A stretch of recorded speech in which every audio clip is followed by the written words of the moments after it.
Imagine the startling proposition that the Nephilim, the giants, the mighty men of old, the gods and children of the Watchers, could somehow rise up, could somehow be reconstituted inside of a body.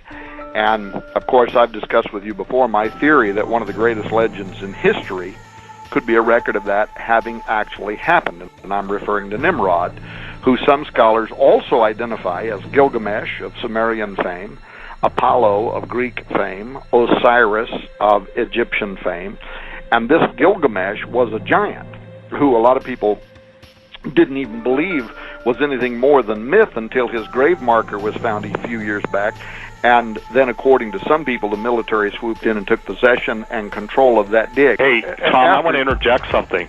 I talked to a special operations general who was there when Gilgamesh's remains, and his words were he was in a state of remarkable preservation, okay?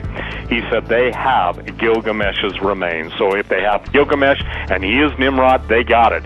And the whole point was to extract the DNA. When the Iraqi regime fell in April 2003, the Iraqi Museum in Baghdad and museums in other provinces such as Mosul, Basra, and Babel were exposed to theft for 2 consecutive days. The theft was carried out by local and international networks as well as Iraqi and Arab agents. It is estimated that 170,000 artifacts were stolen, 15,000 of which have no registration records. The most important of these artifacts are the Sumerian cuneiforms, which represents the philosophy of life and death. Many date back to Mesopotamian times, more than 4,000 years ago. Artifacts pertaining to the civilizations of the Sumerians, Babylonians, and Chaldeans, and others that go back thousands of years in history, were taken away from the land of the 2 rivers. In addition, entire book collections from certain historic eras disappeared from the National Library, thus negatively affecting Iraq's wealth of civilization and culture. One must also mention that some artifacts were stolen and sent to Israel via the American forces. But American troops stood by as Iraq's heritage was plundered.